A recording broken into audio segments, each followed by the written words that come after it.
nerds? Paul Conti back again, and we are going to do a little discussion of the Free People. I have not touched Free People in quite a while. I haven't picked up my army in a while.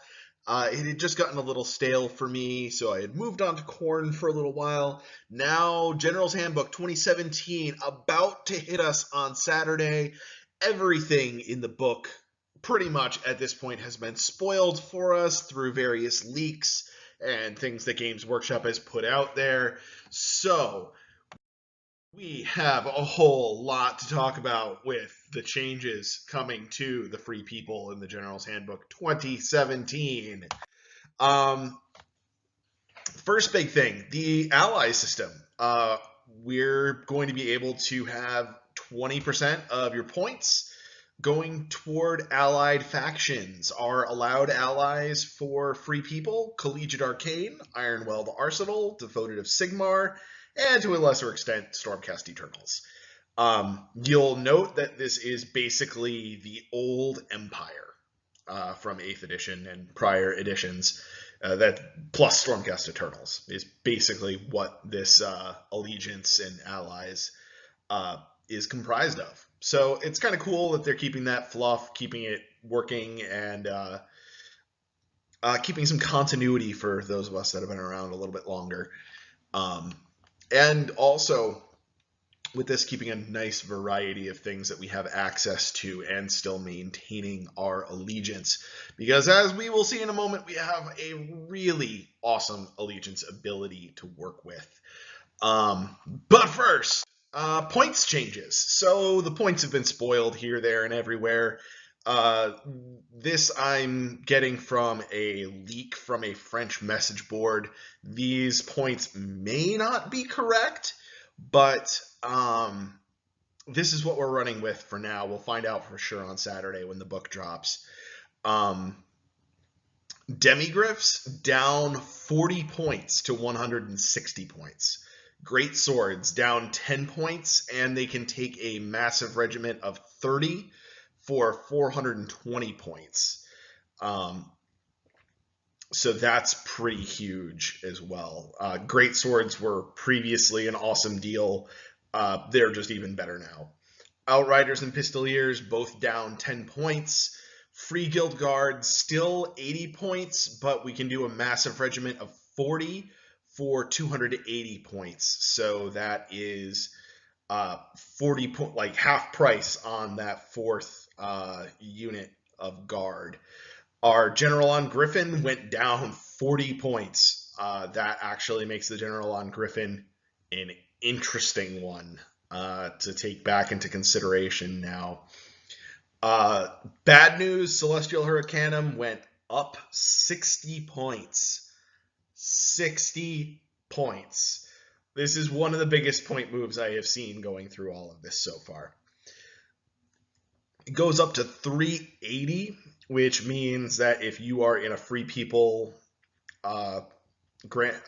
alliance, you're taking allied units. Celestial Hurricanum is pretty much the only allied unit you'd be able to take.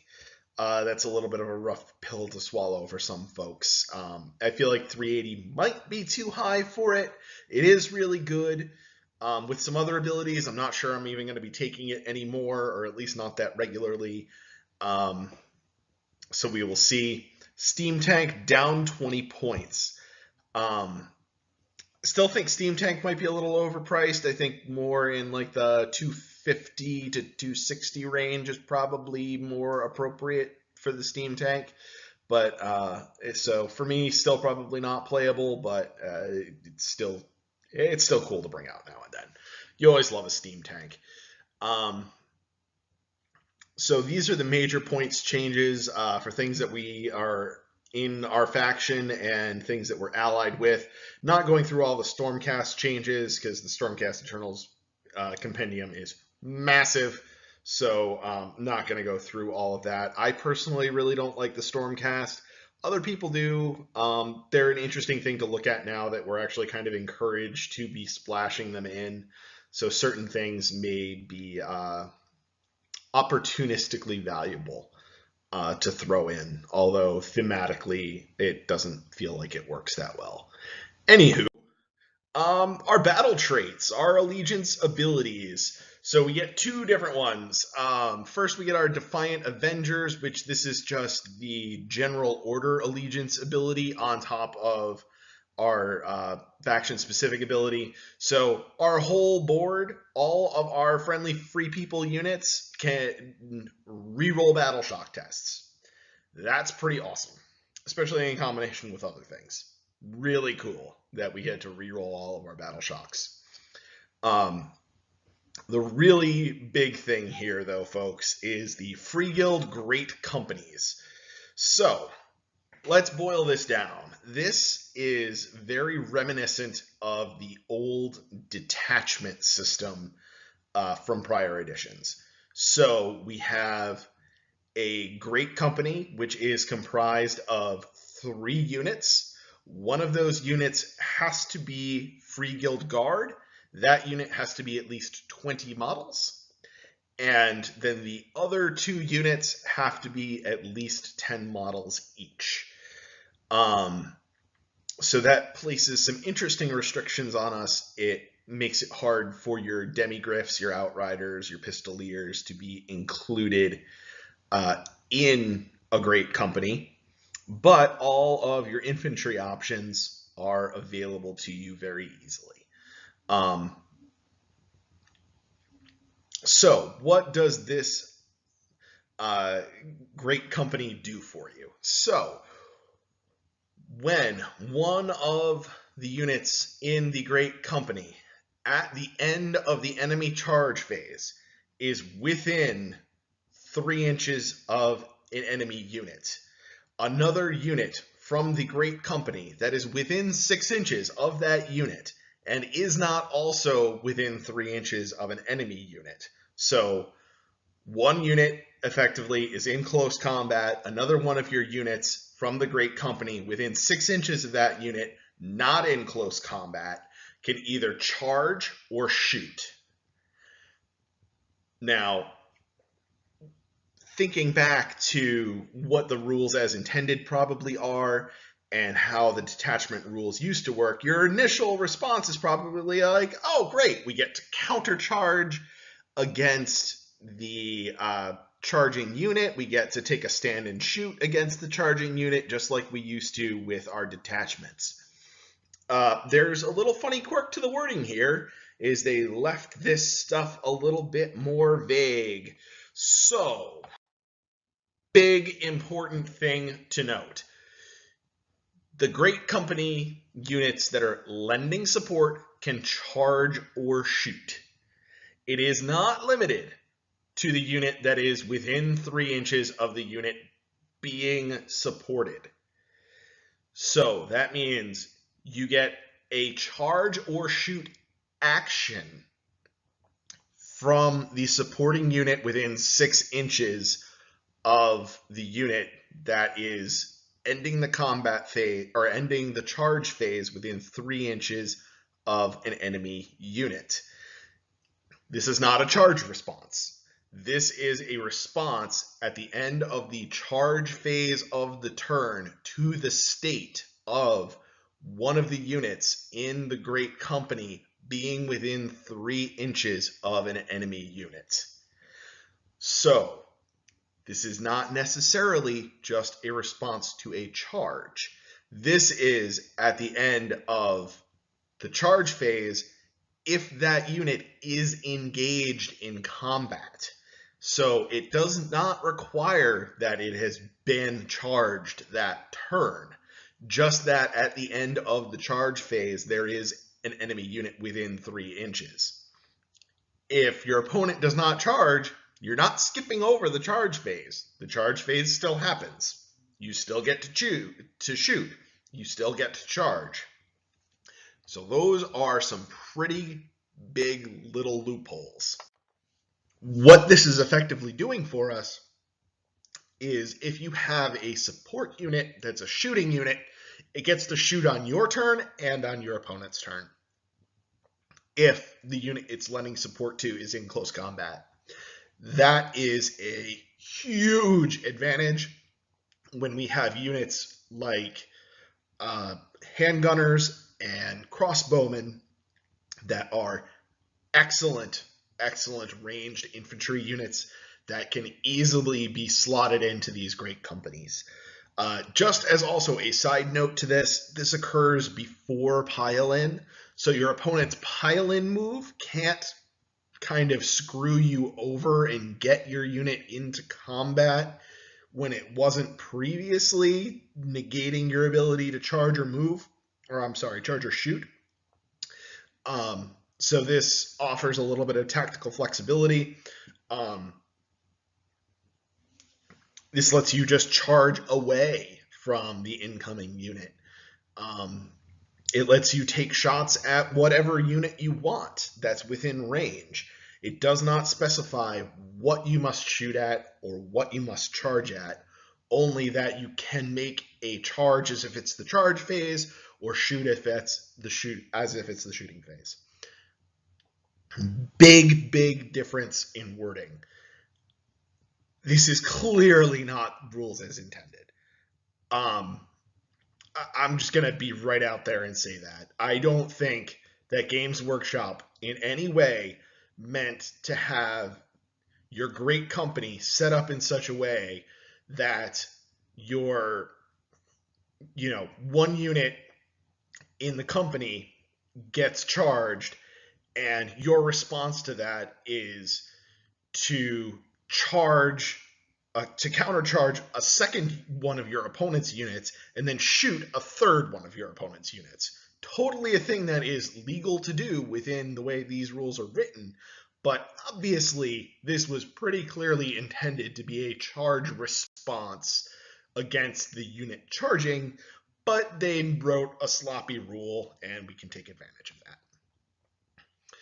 So speaking of taking advantage of that, here's some other spoiled items. This is our command trait table for the free people. Our general can be inspiring. Units within 9 inches of your general don't have to take battle shock tests. That is pretty strong. Kind of contradictory with one of your other abilities letting you re-roll battle shock tests. 9 inches is a pretty big bubble. That's going to catch a lot of your units, especially since you're probably going to want your general close to the units it's supporting.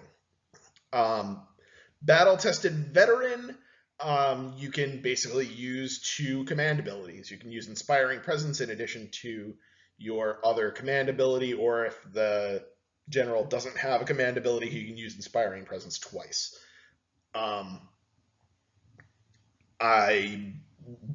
Other than the compendium, I'm not sure why that rule is even in there, that if it doesn't have a command ability, you can use Inspiring Presence twice. I think it's just kind of leaving the door open for both the compendium and future expansion. Shrewd Commander, you receive an extra triumph at the start of the battle. I know the triumph table is a thing that I always forget to even do. I know virtually no one that ever uses triumphs, so this is pretty much a dead slot. Indomitable, this is definitely my favorite one. Add 1 to the save rolls of friendly free people's units within 6 inches of the general as long as they have not made a charge move in the same turn. Holy crap, is that good? That means that if you use your free guild general on a griffin, you now have a griffin with a 2-up save. If you take a general with lance and shield, you get a general with a 2-up save. And he spreads out that 6-inch bubble, or 6-inch radius bubble. It's a 12-inch bubble altogether. That is adding 1 to save rolls. Park that right behind your unit of free guild guard with sword and shield, and suddenly they are on 3-up rerolling 1s, and they're a mystic shield away from a 2-up rerollable. That is really good. Really, really good. So we have, this is definitely an ability that lets you really turn some of your big infantry blocks into massive anvils. And I think this is also going to make your halberdiers much more playable, because this will bring them to a 4-up save instead of a 5-up save, which makes a massive, massive difference. That 5-up save on the halberdiers really makes them nigh unplayable to me. But if we can get them to a 4-up save, and we're maybe using a massive regiment of them, so that they're hitting on 2s, wounding on 4s, rend 1, 4-up save, 40 bodies for a relatively cheap price, that seems like a pretty good deal. All right, what else do we have? Righteous Fury. Add 1 to the general's wound rolls if it targets something with a chaos keyword. Very specific and fluffy, but again, that's kind of a second kind of dead one. And Grim Resolve, add 1 to your general's wound characteristic. Not that great. I mean, I think basically we're looking at Indomitable being, I think, the prime choice out of this. Inspiring is pretty good. And Battle-Tested Veteran could potentially be good too, depending on what sort of list you're playing, what kind of strategy you're playing. But I think Inspiring is almost strictly better than Battle-Tested Veteran. So let's look at the War Scrolls and how things interact. First of all, let's look at the Stately War Banner. This is something I've been pointing out to people for a while now. I don't know how much I've talked about it on my channel, but so we get to re-roll our battle shock tests. Your Stately War Banner lets you roll 2 dice and take the lowest on battle shock tests. So you get to roll 2 dice and take the lowest with a reroll. Also, all of your infantry units' banners let you ignore battle shock on a roll of a 1. So the combination of those 3 things makes your units already very close to immune to battle shock. It's not entirely immune to battle shock, but your odds of getting total battle shock immunity from rolling a 1 somewhere in the 4 dice that you throw, or just simply rolling a result that's low enough to shrug off battle shock, it's very good odds. So the core of your troops are really not going to be failing a lot of battle shock tests. And then if we also extend this out to your knight units, all of your Empire Knights and Demigryph Knights ignore battle shock if they only lost 1 model. If they lost more than 1 model, they still take battle shock, but here again, it's really easy to get a result that will have you have no models fleeing. So that's really powerful. So definitely always remember to equip your general with the Stately War Banner. I feel like the Free Guild General is going to continue to be an absolute staple, even if he's not necessarily your general. Like, just that War Banner ability is really strong. And he's a hero with a 3-up save and halfway decent attacks. So definitely worth having in your lineup. His command ability, Hold the Line. Let's read these rules very carefully. If a Free Guild General uses this ability, pick up to 3 Free People's units within 15 inches. These units cannot move or charge during your turn, but can add 1 to all hit and wound rolls for them until your next hero phase. Notice there is a distinction here. You cannot move or charge during your turn, but the effect of +1 to hit and +1 to wound lasts until your next hero phase. That means in conjunction with your Great Company rules, it will allow you to countercharge during your opponent's turn and still maintain the +1 to hit and +1 to wound from Hold the Line. That is incredibly valuable. I cannot explain to you how good that is. I love that ability. Again, I think that's a little loophole that they did not mean to have in there. Maybe we'll see this War Scroll get reworded. Maybe not. Maybe they intended it to be that way, but it is a blessed gift, and we will take it. Next rules loophole we can look at are free guild handgunners. Our pipers already allowed us to take a stand and shoot response to them getting charged. But we had our steady aim ability that gives you +1 to hit in your shooting phase, so long as the unit did not move in the preceding movement phase and there are no enemy models within 3 inches of this unit. Now, here is an interesting question. This says in your shooting phase. If you are taking shots as if it were your shooting phase, will this ability still activate?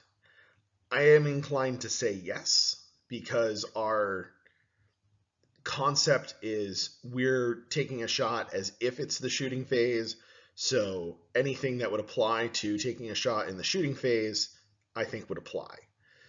And handgun volley, same deal, or similar deal anyway. You get +1 to hit when it shoots its missile weapons when the unit has at least 20 models. Definitely want to take a unit of at least 20 models. Similar rules over here on our free guild crossbows. Our reload fire ability. You can shoot twice if you have 20 or more models and they did not move in the preceding movement phase and there are no enemy models within 3 inches. So if you are making a charge response with this as a part of a great company, you absolutely can shoot twice. The other thing that I just want to point you guys to that I probably have mentioned before at some point, but it's worth mentioning again, is the wording of piercing bolts. Each time you roll a wound of 6 or more for a crossbow, that attack is resolved at Rend -1 instead of no Rend. That means that if you apply Hold the Line to your free guild crossbowmen and give them +1 to wound, that means that you are triggering your piercing bolts on a roll of a natural 5, because that then goes up to a 6 with the +1. So that's really powerful. That doubles the number of wounds that you deal that have Rend. That is just spectacular. Other things to take into consideration here. The 10 model minimum requirement for the great company is going to restrict what units you can really use in that. It's really encouraging you to use infantry. It is definitely conceivable to take groups of 10 Empire Knights, 10 Grail Knights, 10 Questing Knights. I'm not sure if you can take a unit of 12 Demigryph Knights.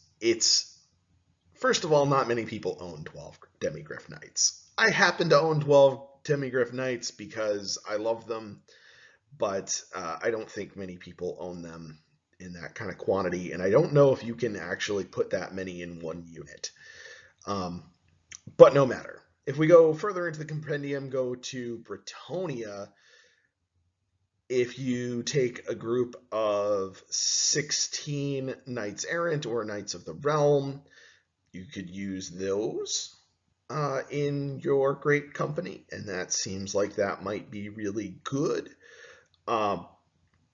especially your Knights of the Realm, because they get that extra +1 attack when they have 10 or more models.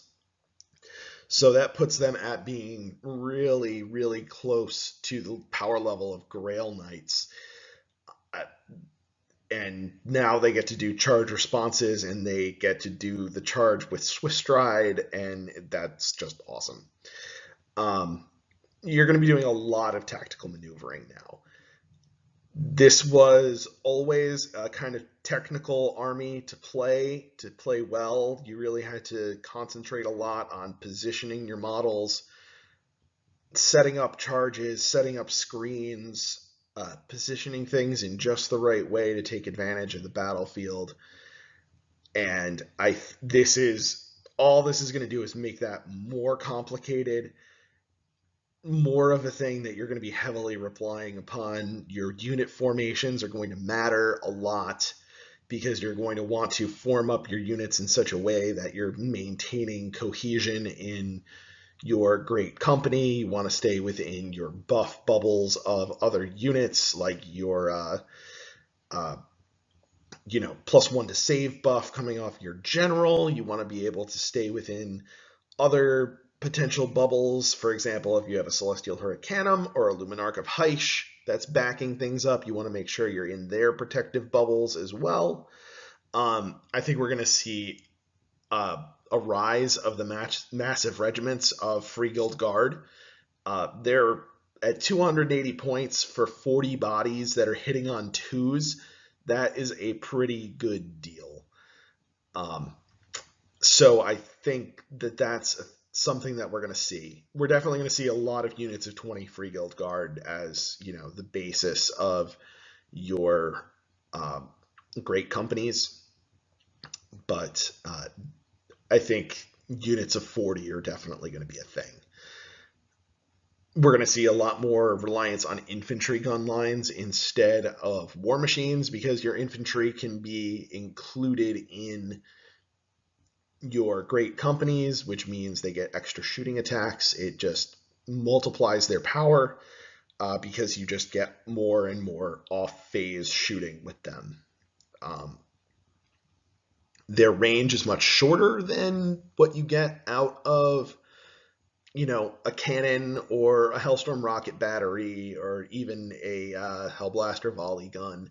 But the sheer number of shots and the fact that you're tactically going to be baiting your opponent into charging you, or you're going to charge into them and move your gun line up behind to just have a hail of bullets and arrows raining down on them. It's going to be really strong. Also, a really great option is your Free Guild Archers that get their Vanguard ability before the game starts, get to move up, and they're, keep them within 6 inches of, the rest of your I am losing words because it is late and I am tired, and I apologize. With your great company, make sure they're still within 6 inches of your great company when you vanguard them before the game, so that they bait a charge from your opponent and you get a counter charge response, or possibly even a stand and shoot response if you arrange all of that in the right way.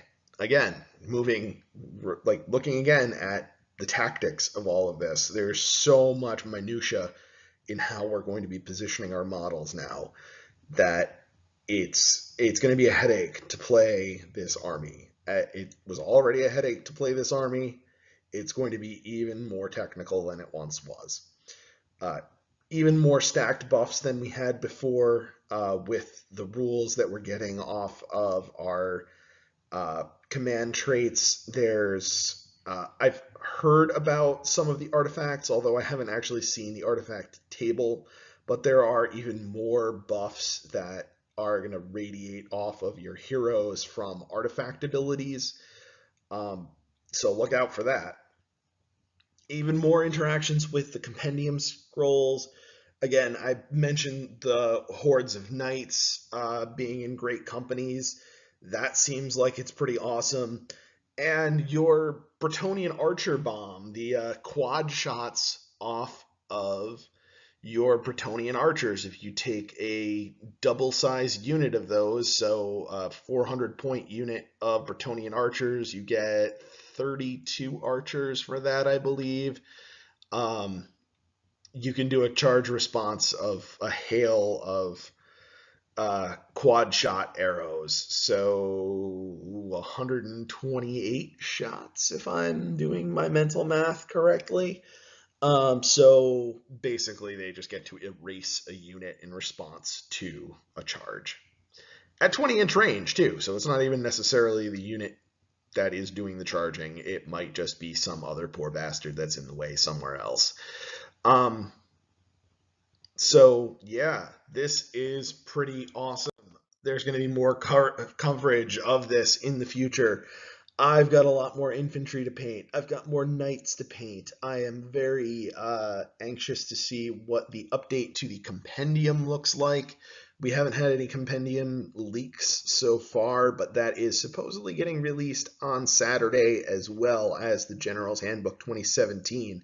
So we'll have all of our points updates in our hands. We'll have all of our abilities, artifacts, allegiance abilities, command traits, battle traits, everything. Our new scenarios. We've gotten to look at the new scenarios in what Warhammer TV has been leaking and showing in their battle reports. Very exciting stuff. We live in exciting times, folks. It's a good time to be in the Free Guild, and a good time we shall have. Until the next video, everybody, I hope you enjoyed. I hope you learned something. I hope you laughed. I hope you cried a little. I always cry a little at the end. But it's time to say goodbye. Until next time, adios.